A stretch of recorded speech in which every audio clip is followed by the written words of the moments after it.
Hi students, இன்னைக்கு Socialism in Europe and the Russian Revolution லேந்து 1905 Revolution பத்தி தான் பார்க்க போறோம். ரஷ்யா ஒரு ஆட்டோக்ரஸியா தான் இருந்தது.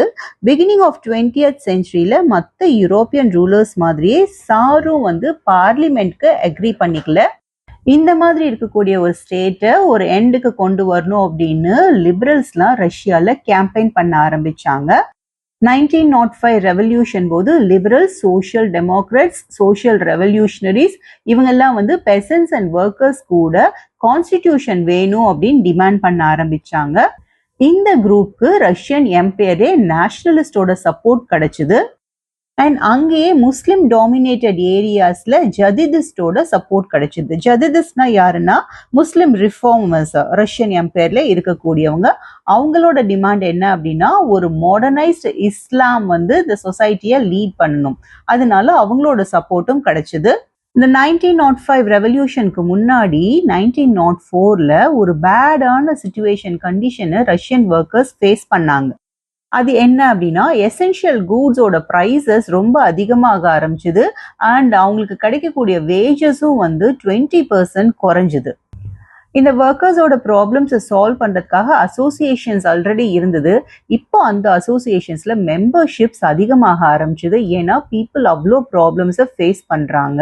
1904ல் ரஷ்யன் ஒர்க்கர்ஸ்க்காக ஃபார்ம் ஆன அசம்பிளியை சேர்ந்த 4 மெம்பர்ஸை புட்டிலவ் அயர்ன் ஒர்க்ஸ்ல டிஸ்மிஸ் பண்ணிட்டாங்க. உடனே இண்டஸ்ட்ரியல் ஆக்ஷனுக்கு இந்த அசம்பிளி கால் பண்றாங்க. நெக்ஸ்ட் ஃபியூ டேஸ்ல கிட்டத்தட்ட 110,000 ஒர்க்கர்ஸ் இன் செயின்ட் பீட்டர்ஸ்பர்க் ஸ்ட்ரைக்ல இன்வால்வ் வராங்க. அவங்களோட டிமாண்ட் என்ன அப்படின்னா ஒர்க்கிங் டே ரிடக்ஷன் பண்ணணும் 8 ஹார்ஸ்க்கு, அண்ட் வேஜஸை இன்க்ரீஸ் பண்ணணும், ஒர்க்கர்ஸோட ஒர்க்கிங் கண்டிஷன்ஸை இம்ப்ரூவ் பண்ணணும். இந்த டிமாண்ட்காக தான் அவங்க ஸ்ட்ரைக்ல இன்வால்வ் ஆனாங்க. ஃபாதர் கெப்போன் இந்த ஒர்க்கர்ஸோட ப்ராசஷன், இந்த ஊர்வலத்தை லீட் பண்ணிட்டு போறாங்க.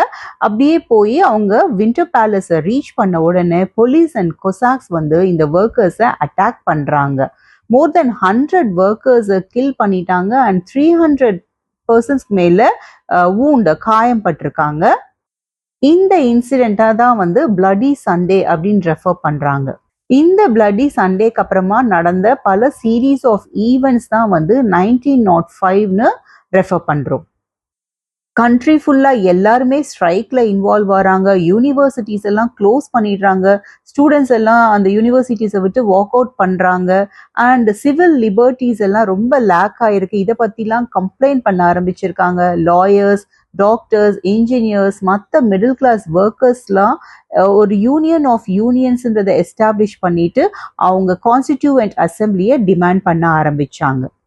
இதுக்கு முன்னாடி பார்லிமெண்டரி செட்டப் இல்ல ரஷ்யால. இந்த 1905 ரெவல்யூஷன் போது சார் நிக்கோலஸ் தான் தூமா, அதாவது எலெக்டட் கன்சல்டேட்டிவ் பார்லிமெண்ட்டை கிரியேட் பண்றாரு. இந்த ரெவல்யூஷன்லாம் நடந்துட்டு இருக்கிற டைம்ல நிறைய ட்ரேட் யூனியன்ஸ்லாம் எக்ஸிஸ்ட் ஆகுது. அண்ட் ஃபேக்டரி ஒர்க்கர்ஸ்லாம் நிறைய ஃபேக்டரி கமிட்டிஸை செட்டப் பண்றாங்க.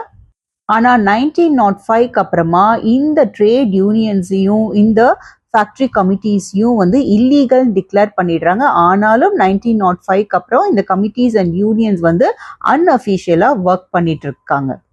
இது மட்டும் இல்லாம பொலிட்டிக்கல் ஆக்டிவிட்டீஸ்லயும் நிறைய ரெஸ்ட்ரிக்ஷன்ஸ் இருந்துட்டு இருக்கு.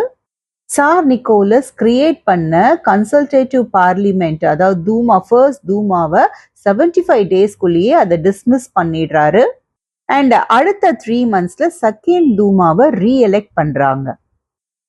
சார்க்கு யாருமே அவரை குவெஸ்டின் பண்ணக்கூடாது. அவரோட அத்தாரிட்டியை யாருமே குவெஸ்டின் பண்ணக்கூடாது. அவரோட பவரை யாருமே ரெடியூஸ் பண்ணக்கூடாது. ஸோ இது மாதிரிலாம் அந்த ஃபர்ஸ்ட் அண்ட் செகண்ட் தூமா ஃபங்க்ஷன் ஆகல.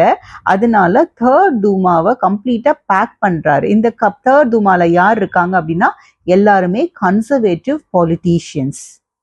இந்த தேர்ட் தூமால லிபரல்ஸும் ரெவல்யூஷனரிஸும் இல்லை. அவங்களெல்லாம் வெளியேற்றிட்டாங்க. ஸோ இதோட இந்த செஷன் எண்டுக்கு வந்தாச்சு. Thank you students.